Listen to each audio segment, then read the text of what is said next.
Oh gosh, I have no life. Okay, I'm at the save, I'll be fine, I'll be fine. Okay, well I can still beat this. Nigger tits.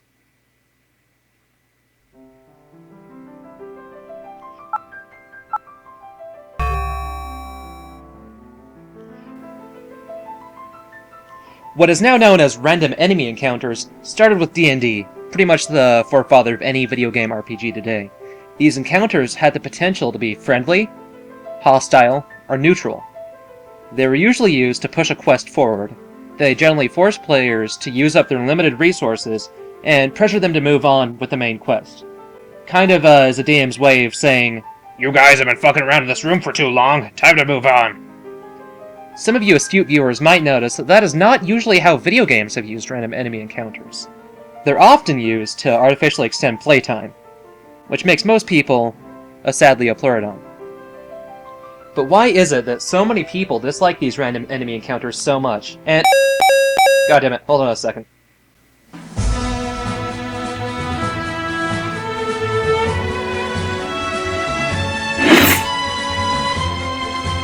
Oop, sorry about that. But why is it that so many people dislike these encounters, and is it possible to use them in ways that don't totally irritate the player? I'm Ronnie on the Edwards, and this is Digressing and Sidequesting.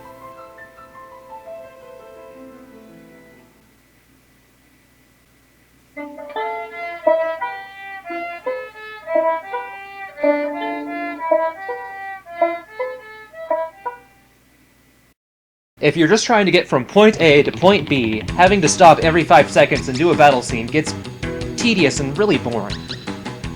So say you finished up your current quest, and you just need to get to that next town over. You're already over-leveled, you're good to go.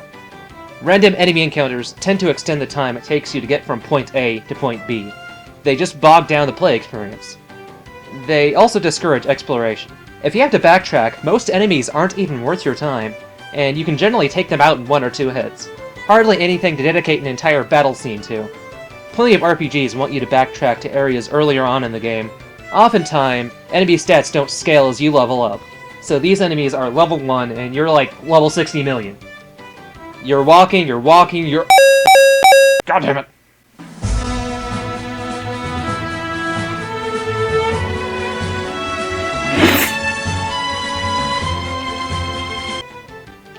Alright, as I was... God damn it.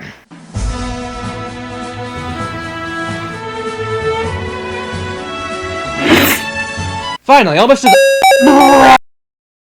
Are there any games that have done random enemy encounters right? 7th Saga on the SNES gave you a way of avoiding almost any fight you didn't want to get into, short of mandatory boss fights. It had a minimap in the top corner of the screen displaying your location, the location of nearby towns, and most importantly, the locations of nearby enemies. These enemies would wander around the map, and you could actually see them in this minimap.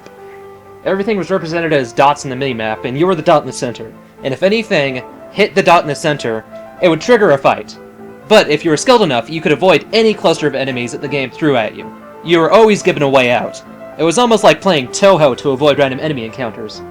And if you got into a random enemy encounter on accident, it was most likely your fault. You fucked up. It wasn't the designers being cheap.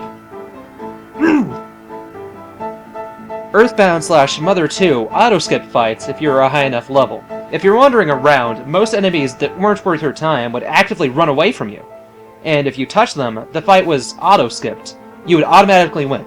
The game knew you were more than strong enough to take on those fuckers, so it didn't see any need to force you to go through a cutscene and select attacks and...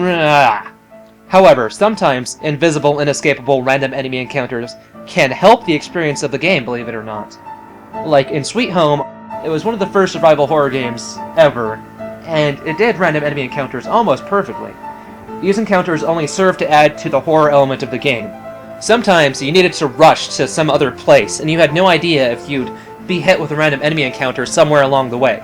And in a lot of these random enemy encounters, you had a huge chance of dying.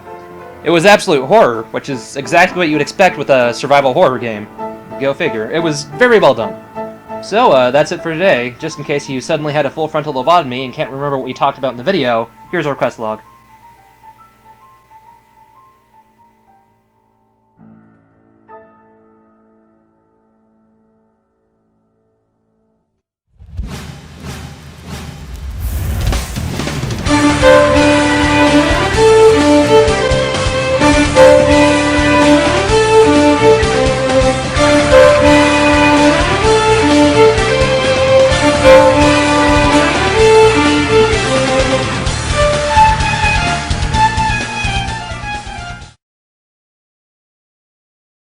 and if anything hit the dot in the center, it